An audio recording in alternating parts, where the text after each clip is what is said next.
Paranormal, phénomènes étranges, histoires fantastiques, les clés du mystère sur Sud Radio. Notre rendez-vous du dimanche en fin de matinée, les clés du mystère avec le professeur Yves Lignon. Bonjour Yves. Bonjour Frédéric. Ravi de vous retrouver, merci d'être avec nous, vous tous qui êtes de plus en plus nombreux d'ailleurs. Comme vous êtes de plus en plus nombreux, Yves, à nous envoyer vos témoignages. Oui, alors c'est le premier point qu'il faut soulever.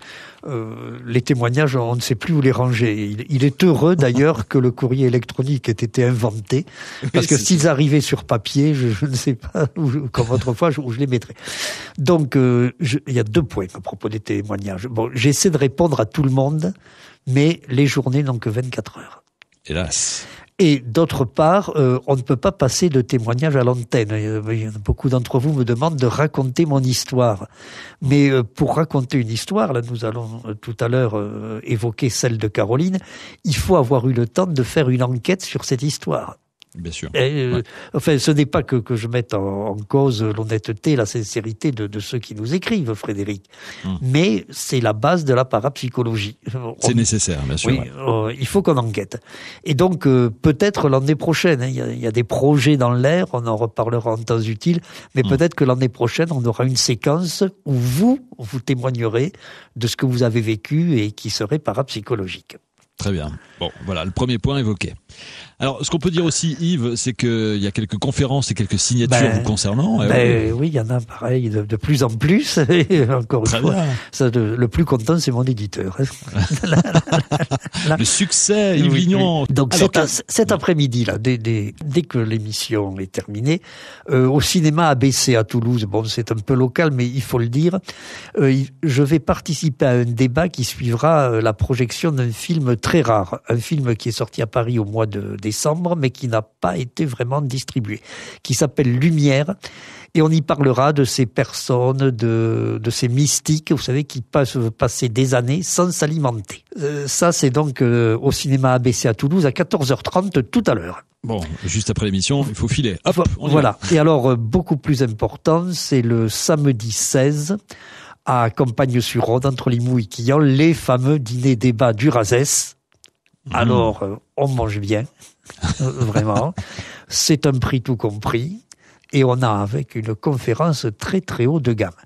Et celle de samedi, le 16 avril, samedi prochain, sera consacrée à Pierre Plantard. Est-ce que le prieuré de Sion vous dit quelque chose, Frédéric ? Oui. Dans le détail, c'est un vieux souvenir me concernant. Bon, prieuré de Sion, Société secrète, Da Vinci Code. Ah oui, c'est ça. Voilà. Ouais. Dan Brown, ce grand écrivain. Voilà. Bon, Rennes-le-Château, bien sûr. Rennes-le-Château. Et Pierre Plantard aurait été le grand maître du prieuré de Sion, l'héritier d'une lignée de grands maîtres. Selon certains. Selon d'autres, il aurait été un imposteur. Et voilà. Et c'est Pierre Plantard qui sera au centre du débat, animé par deux personnalités, Henry Lincoln, le célèbre co-auteur de l'Énigme sacrée, et un jeune chercheur spécialisé sur Marie-Madeleine. Marie-Madeleine était-elle l'épouse du Christ, etc. Christian Doumergue. Mais alors, autant que dire qu'il faut réserver. Voilà, samedi prochain, donc rappelez-nous l'adresse, le lieu. Alors, le relais de la Haute-Vallée à Campagne-sur-Rhône, de toute façon, toutes les infos sont sur Facebook depuis quelques jours. Très bien. Alors, le fantôme de la grand-mère, c'est le titre de l'histoire que vous allez nous raconter aujourd'hui. Et il est question de Caroline. Voilà, alors aujourd'hui, nous allons raconter une histoire qui est très complexe. Je me demande de quel phénomène parapsychologique il s'agit. Est-ce qu'on peut parler d'apparition ? Ou est-ce qu'on peut parler de voyance, ou est-ce que les deux n'étaient pas mélangés ? C'est très compliqué la parapsychologie quelquefois. Ce qui est certain, c'est que c'est un phénomène vraiment authentique. Là, justement, c'est un cas qui a été étudié par mon équipe. On ne s'est pas contenté de recevoir une lettre, etc. Malheureusement, on s'est déplacé, on a téléphoné, on s'est rencontré, etc. Et c'est un cas absolument remarquable. En plus, il se passe dans mon département, là où j'ai mes racines, dans l'Aude. Mais je ne dirai pas où. De même que je précise que Caroline n'est pas le véritable prénom. Mais vous allez voir, son histoire est très belle. Et vous nous la racontez dans le détail ce matin sur Sud Radio. À tout de suite, Yves. Et pour l'émission d'aujourd'hui, les clés du mystère avec Yves Lignon, nous sommes dans l'Aude et vous allez nous raconter, Yves, l'histoire de Caroline. Quelle jolie région, hein. C'est pas vous qui allez dire le contraire. Non, Caroline qui vit dans un de ces petits villages de l'Aude. L'Aude c'est vaste, je ne dirais pas où exactement. Ces petits villages, vous savez, qui sont à flanc de coteau, qui sont baignés de soleil, même en hiver. Il y a certains jours du mois de décembre où le soleil sur les villages de l'Aude est magnifique. Et Caroline vit là, avec sa mère. Enfin, avec sa mère, elle ne cohabite pas. Mais elle se rencontre souvent, forcément, quand la maman est relativement âgée. Caroline est, puisque c'est la fille de la génération suivante, et donc l'après-midi, Caroline, très souvent, va voir sa maman qui est toute seule. On bavarde, on papote. Caroline sort de chez elle, emprunte une de ces petites rues où il n'y a jamais de voiture parce que elles sont trop étroites, on ne pourrait pas la rentrer, la voiture. Elle frappe à la porte de la maison de sa maman en criant « C'est moi, cette porte où il y a un trou pour que le chat puisse passer. » Et c'est moi. Et voilà, qu'elles s'installent toutes les deux et elles parlent, de crochet, de tricot, de programmes de télévision, enfin ce dont on peut parler entre une maman et une fille avec la différence d'âge. Et il se trouve que Caroline, c'est pas quelqu'un tout à fait comme les autres, si j'ose dire. Elle est un peu guérisseuse. Elle est un peu guérisseuse, mais dirait-elle... À ses heures perdues. Oui, à ses heures perdues. Elle n'exerce pas de manière professionnelle, comme le font certains d'ailleurs, véritables guérisseurs. Non, elle est un peu guérisseuse. Elle soulage des migraines, elle soulage des douleurs, mais pas davantage. Et elle n'a jamais rien vécu d'autre. Un jour, comme cela, elle s'est aperçue, comme un grand nombre de personnes. « Tiens, tu as mal à la tête, attends, on le dit en riant, je vais essayer de te magnétiser. » On approche les mains et la personne qui a la migraine dit « Mon Dieu, mais qu'est-ce que tu as ? Qu'est-ce que tu fais ? Mais tu me soulages. Jamais ma migraine n'a disparu aussi rapidement. » Et c'est comme cela que Caroline a découvert qu'elle était un peu guérisseuse. Mais enfin, elle n'en parle pas, c'est avec les proches, avec les amis qu'elle fait ça, et pas plus. Bon. Et donc, quand elle va chez sa maman, cet après-midi-là, pas de migraine dans l'air, si j'ose dire. Et voilà que la porte, on frappe de nouveau, c'est toujours ces petits villages où il y a un marteau, vous savez, sur la porte. Oui, ça fait du bruit. Et il y a une voisine qui est de la génération de la maman qui vient se joindre à la conversation. Qui vient passer l'après-midi, là aussi, autour d'une tasse de café. Et alors, cette voisine, elle est gravement malade. Bon, on ne dira pas la nature de sa maladie. Elle est gravement malade. C'est une maladie à évolution relativement lente, mais qui condamne. Et donc tout le monde le sait. Ce qui fait que quand on est autour de cette dame, on a, si j'ose dire un peu, la sensibilité exacerbée. Quand vous êtes en présence d'une personne qui est comme cela, qui est en train finalement de s'éteindre à petit feu. Bien sûr, à très très petit feu, mais on sait que l'issue sera forcément fatale. Une certaine empathie finalement. Voilà. Même si cette dame-là vient bavarder aussi, de nouveau, le tricot, le crochet, les programmes de télévision. Quand on est en sa présence, on a une drôle d'impression, si vous voulez, on est devant un agonisant au ralenti. Et donc, Caroline, a un peu cette réaction, d'autant plus que la dame, elle ne la connaît pas vraiment. Mais enfin... elle sait, oui, c'est une copine de maman, etc., etc. La dame arrive, pose son manteau, le pose comme on le fait d'un geste familier sur le dossier d'une chaise, et machinalement, Caroline, évidemment, suit le mouvement. Elle voit la dame, le dos, elle la voit faire, plier soigneusement son manteau, le déposer sur le dossier, et c'est là que le paranormal commence. Parce que la dame a déposé son manteau, va s'asseoir un peu plus loin, et Caroline ne détourne pas la tête pour revenir dans la conversation. Elle ne détourne pas la tête parce qu'au-dessus du manteau, là, dans l'air, elle voit véritablement un nuage en miniature.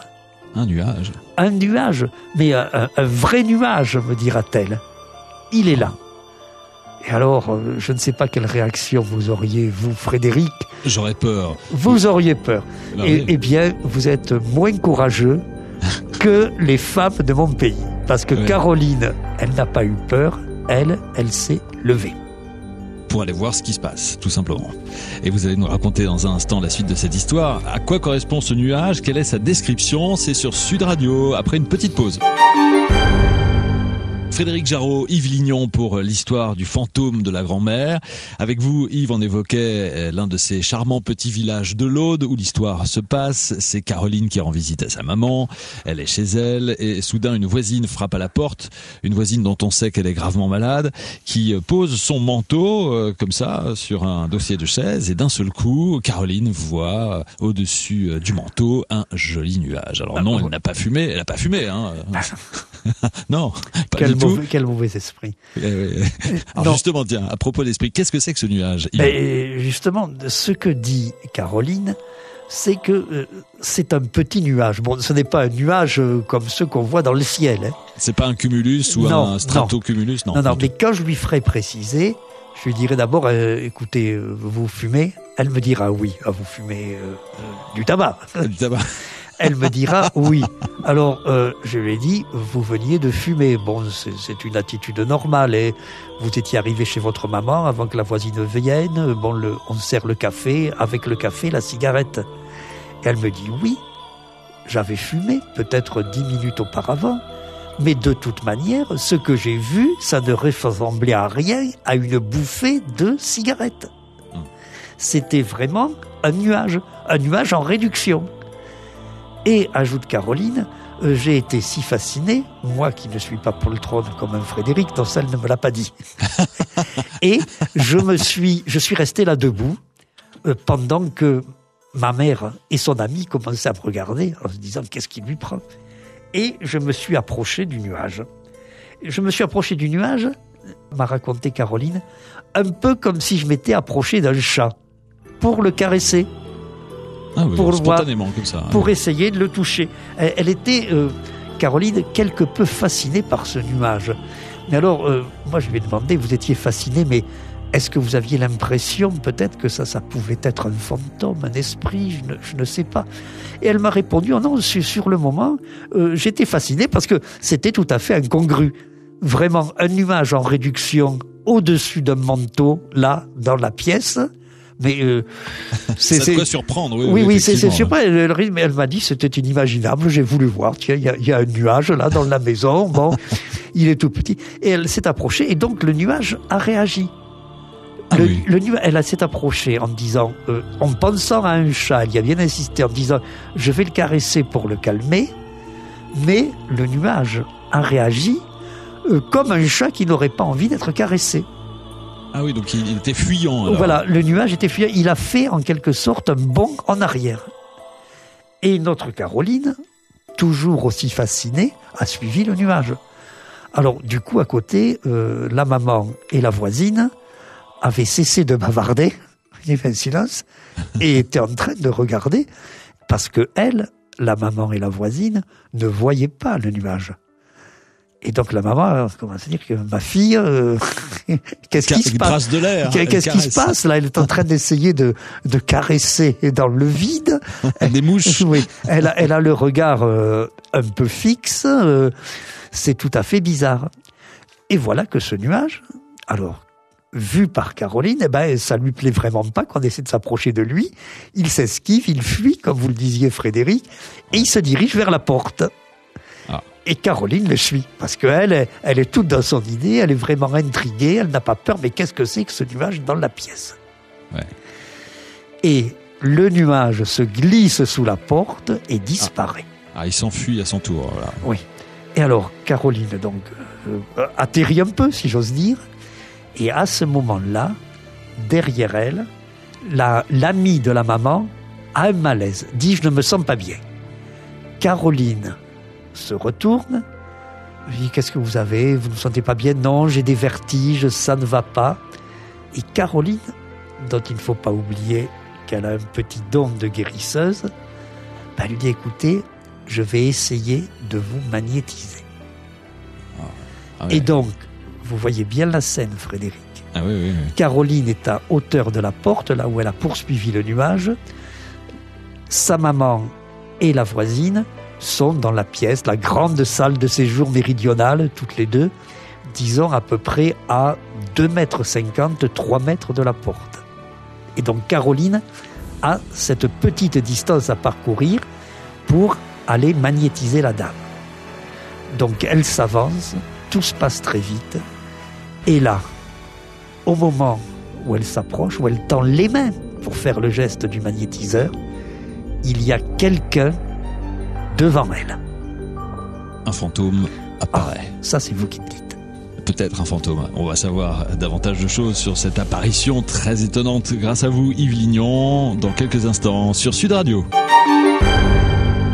L'histoire d'aujourd'hui sur Sud Radio que vous nous racontez, Yves, nous conduit dans l'Aude où Caroline, il y a quelques années, venait ce jour-là rendre visite à sa maman quand soudain l'une des voisines entre, pose son manteau sur un dossier de chaise et soudain au-dessus du fameux manteau se forme un nuage que seule Caroline voit. Elle s'approche du nuage, le nuage fuit pour finalement partir, quitter la pièce et à ce moment-là, la fameuse voisine est prise d'un malaise et Caroline propose à cette voisine qui ne se sent pas bien de la magnétiser puisque Caroline a des dons de magnétiseuse et c'est là qu'apparaît une forme. Est-ce qu'on peut dire qu'apparaît à ce moment-là un fantôme, Yves? Eh bien non. Caroline me dit ça n'était pas un fantôme parce que dans son idée à Caroline, comme dans l'idée d'un grand nombre de personnes, un fantôme c'est vaporeux, c'est blanchâtre. C'est un drap, oui, dessus. Ça s'habille avec un drap, ça trimballe des chaînes, etc. Et là, c'était vraiment une femme. Autrement dit, dans cette pièce où il n'y avait au départ que 3 personnes, mais il y en a une 4e qui apparaît brusquement. Et cette 4e femme que l'on voit apparaître est visible par tout le monde ou juste par Caroline? Non, juste par Caroline. Ah ouais. Et cette personne qui apparaît, Caroline la voit très très nettement. Et quand je lui dirais, mais alors, j'y reviens parce que c'est très important, est-ce que c'était un fantôme? Mais elle m'a dit non, elle m'a dit c'était quelqu'un en chair et en os. J'ai dit c'était quelqu'un en chair et en os, et vous étiez la seule à la voir. Ah ben oui, maman et son ami étaient de nouveau interloqués par mon attitude, parce que il faut imaginer ça quand même, Frédéric. Bah vous voyez donc 2 dames assez âgées, assises sur des chaises, l'une qui éprouve un malaise, Caroline qui est beaucoup plus jeune, qui s'avance en disant je vais vous magnétiser, et quand elle est peut-être à 80 cm, Caroline s'arrête brusquement parce qu'il y a quelqu'un entre elle et la voisine. Ah ouais, non, c'est fou. Bon, et la voisine, pas plus que la maman de Caroline, ne voit ce quelqu'un. Ouais. Mais Caroline la voit si bien, cette personne, qu'elle commence à la décrire. Elle dit, excusez-moi, il va falloir que cette dame se pousse si vous voulez que je vous magnétise. Ah oui. Elle peut la décrire. Elle décrit ses vêtements, elle décrit sa coiffure avec le chignon sur la tête, bien droit, comme le portaient les personnes âgées autrefois. Et là, la voisine commence à dire, mais c'est bizarre, donnez-moi des détails. Et Caroline, qui est à la fois interloquée par cette présence et qui ne se pose pas la question de dire, mais enfin, qu'est-ce qu'elle fiche là, celle-là? Qu'est-ce qu'elle vient nous embêter? D'où elle vient? Elle n'a qu'une réaction, une réaction peut-être primaire, vous savez, simple comme on a, quand on a du bon sens. Parce que Caroline a fait beaucoup de bon sens. Elle dit, mais comment elle a pu arriver là puisque la porte est fermée? Bah oui, ça c'est sûr, ça peut faire bizarre. Comment cette vieille femme est arrivée là? Et toi, vieille femme, qu'est-ce que tu fais là? Voilà. Et donc, elle commence par la décrire très précisément. Et là, la voisine oublie son malaise, oublie ses vertiges et devient très attentive. Parce que la description que fait Caroline, eh bien, peu à peu, lui rappelle quelque chose. Et puis, voilà que la vieille femme, qui est un peu plus petite que Caroline, se dresse sur la pointe des pieds pour arriver à hauteur de son oreille Caroline voit tout ça, elle est la seule à voir tout ça. Et elle commence à lui parler. Alors, qu'est-ce qu'elle lui dit alors ? Mais attendez, c'est que Caroline elle-même me dira, à ce moment-là, j'ai oublié tout le bizarre de la situation. Tout ce que je savais, c'est qu'une vieille femme me parlait à l'oreille et que ce qu'elle me disait, il fallait que je le répète immédiatement. Donc elle était son intermédiaire. Voilà, la scène devient de plus en plus décoiffante. C'est ce qu'elle veut dire. Devant la maman et la voisine qui se demandent qu'est-ce qui arrive, voilà en quelque sorte Caroline qui se met à parler toute seule. Et quelle est la teneur de cette conversation ? C'est ça. Mais elle se met à parler toute seule, d'une manière un peu hachée, évidemment. Ce que Caroline vit, c'est que quelqu'un lui dit des choses dans le creux de l'oreille, que ces choses, elle doit les répéter. Donc évidemment, c'est haché. Oui, il y a des blancs, comme on dit à la radio. C'est syncopé. Elle entend une phrase, elle la répète. Et elle commence à parler. Et là, la voisine qui était attentive déjà devant la description du fantôme, il faut bien parler de fantôme, ou en tout cas au moins d'apparition, la voisine qui était attentive est de plus en plus attentive, et vous allez vous douter qu'au bout de quelques minutes, parce que ça a duré 7 minutes. C'est très long, finalement. Ça c'est mon estimation, 7 minutes. Pourquoi ? Parce que quand Caroline m'a fourni son témoignage, je lui ai fait mettre par écrit tout ce qui avait été dit, tout ce dont elle se souvenait, et puis je lui ai demandé de le répéter pour chronométrer, vous voyez, pour avoir une idée de la durée du phénomène. Et donc, je l'estime à 7 minutes. Et pendant ces 7 minutes, Caroline va être de plus en plus précise. Alors, ce qu'elle raconte, tout à l'heure peut-être. Ah oui, mais même sûrement, on compte sur vous, hein. Nous faites pas le coup de ne pas nous le dire. Yves, sur Sud Radio, les clés du mystère, jusqu'à midi. Et avec vous, Yves Lignon, ce matin sur Sud Radio, cette histoire de fantômes. Effectivement, il faut parler d'apparition, de fantômes en tout cas, avec cette chère Caroline qui se fait quelque peu l'intermédiaire du fantôme qui lui est apparu au moment où elle s'apprêtait à magnétiser la voisine de sa maman chez qui elle se trouvait. Alors, cette apparition, ce fantôme lui dit des choses et Caroline les répète. De quoi s'agit-il ? Quelle est la teneur de cette conversation ? Eh bien, ce sont des souvenirs de vieilles femmes et de vieilles femmes qui, comme souvent, disons il y a une 60aine d'années en milieu rural, a élevé sa petite fille, la fille de son fils. Et donc, ce sont vraiment ce qui sort maintenant de la bouche de Caroline, des souvenirs de grand-mère. C'est « tu te souviens la fois où tu as fait telle bêtise ?» Tu te souviens la fois où je t'ai accompagné à l'école, c'était ta première rentrée des classes et tu pleurais. Ah oui, donc ce sont des souvenirs très précis. Tu te souviens de mes confitures ? Tu te souviens quand papa et maman t'accompagnaient chez moi avant de partir travailler ? Bon, tel que je le raconte ici, Frédéric, ça a l'air un peu banal, mais c'est extrêmement détaillé. Ce sont des anecdotes qui ne s'appliquent qu'à une seule personne. La voisine. La voisine. Exact. Ce sont les souvenirs d'enfance de la voisine. Ce sont les souvenirs d'enfance de la voisine qui a été élevée par sa grand-mère. Ah ouais. Et en plus, la voisine a identifié l'apparition. Parce que il ne faut pas oublier que Caroline a commencé par dire mais quelle est cette dame ? Avec ses vêtements de telle couleur, qui ont telle allure, avec son chignon sur le dessus de la tête. C'est ça qui a éveillé l'attention de la voisine. Ah oui, la voisine a reconnu sa grand-mère. Mais c'est ma grand-mère. Alors, il faut bien imaginer, quand je dis imaginer, il faut bien comprendre, que finalement, ce que raconte l'apparition à ce moment-là, et que reconnaît la voisine, ça ramène grosso modo, là aussi j'ai fait le compte, 3/4 de siècle en arrière. Ah oui. Et tenant compte de l'âge de la voisine, ça ramène 3/4 de siècle en arrière. Et donc, comment voulez-vous que Caroline aies-tu connaissance de ce genre d'incident? Et elle n'aurait pas pu inventer non plus ces détails. Alors ça, qu'elle ait pu l'inventer, ça, alors bon, ouais. Non. En termes de statistiques, c'est impossible. Voilà, je croyais que nous étions dans une maison sérieuse. Non, mais il y a un argument sceptique, c'est elle aurait pu entendre cette dame, la voisine, raconter ses souvenirs d'enfance.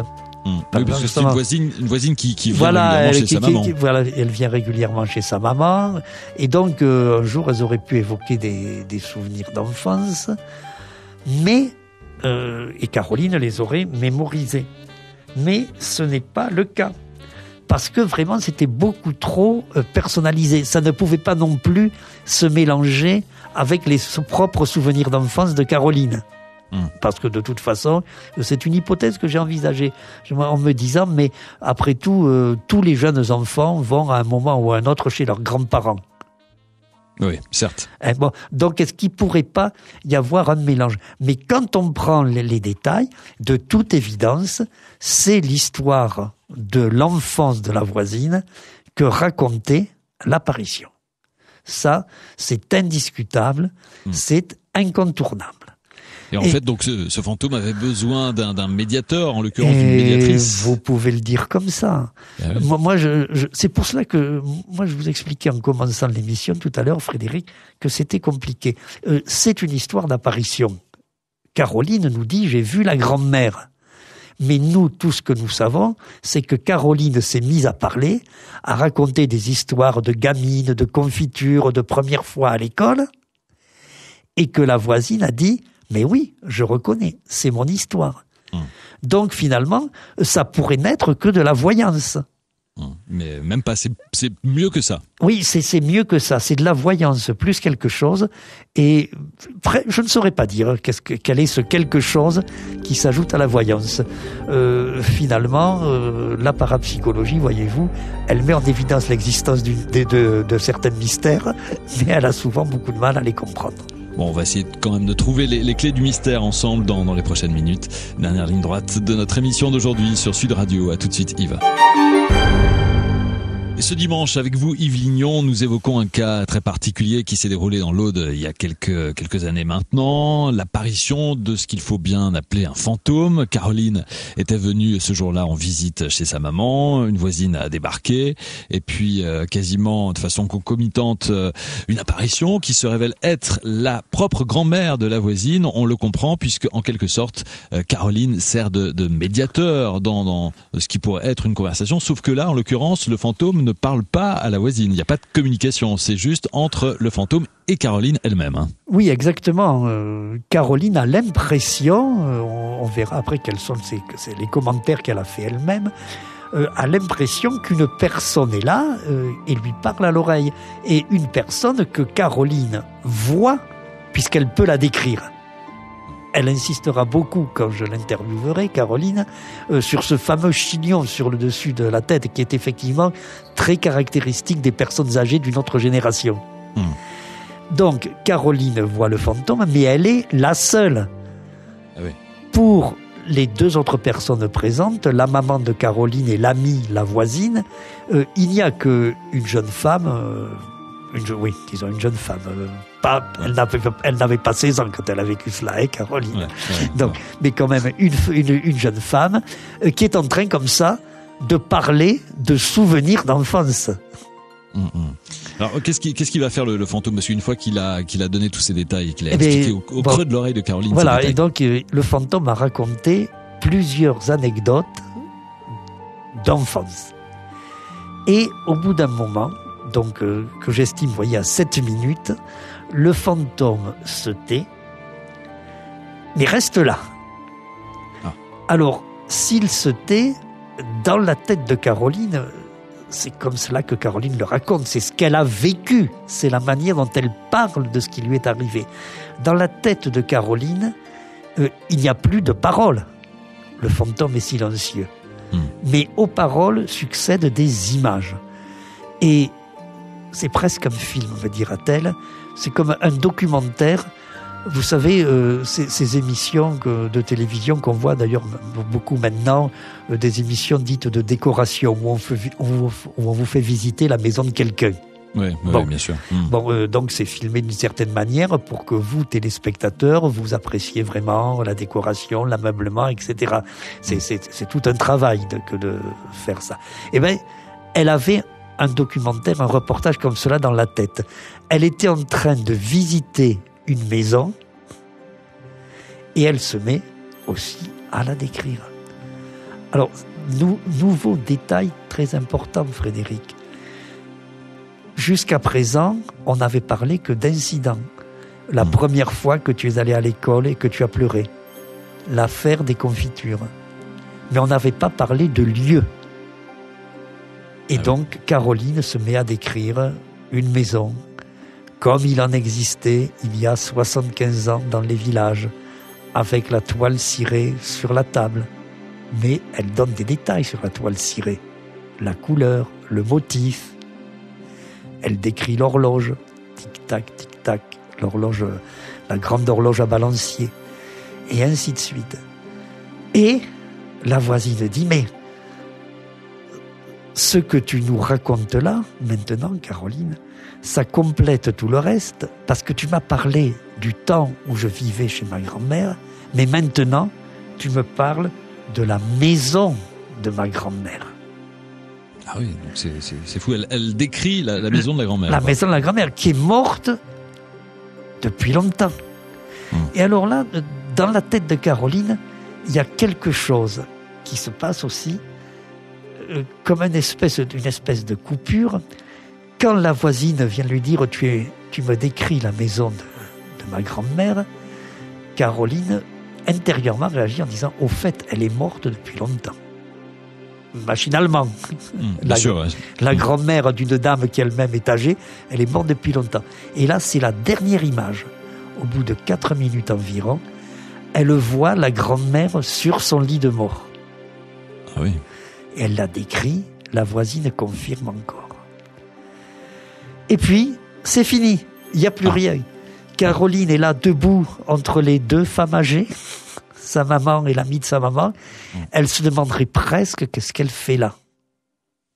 Et donc, elle ne voit plus le fantôme. Non, elle ne voit plus le fantôme, elle n'entend plus rien, elle n'a plus d'image dans la tête. Elle sort d'un autre univers. Et c'est la fin de l'histoire. Elle est très belle, la fin de l'histoire.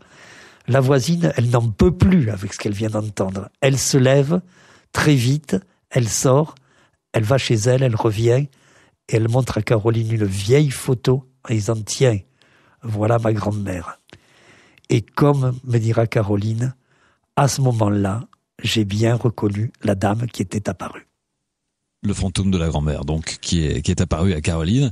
Est-ce qu'on peut dire donc c'est de la voyance? Est-ce que c'est une apparition? Parce qu'il y a du visuel, il y a des propos. Encore une fois, il est certain qu'il y a de la voyance, puisque Caroline a parlé de choses qu'elle ne pouvait pas connaître. Est-ce qu'en plus de la voyance, il y a eu une apparition? Là, je ne me prononce pas parce que il n'y a pas de trace matérielle de cette apparition, et elle est le seul témoin. Est-ce que l'idée de l'apparition, c'était une manière pour elle de vivre sa voyance? Je n'en sais rien. Mais je sais quand même, voyez, que parmi les premières recherches en parapsychologie qui ont été menées en Grande-Bretagne à partir de 1885-1890, il y avait un programme qui s'appelait les fantômes télépathiques. Une belle histoire que vous nous avez racontée ce dimanche, Yves Lignon, celui de ce fantôme de la grand-mère. Merci beaucoup. Sudradio.fr pour réécouter cette émission, pour partager cette émission avec d'autres personnes, pourquoi pas pour réécouter d'autres émissions des semaines précédentes et pour apporter vos témoignages. Sudradio.fr. Yves, merci. La semaine prochaine, les mystères de l'Atlantide. Vaste programme. À dimanche.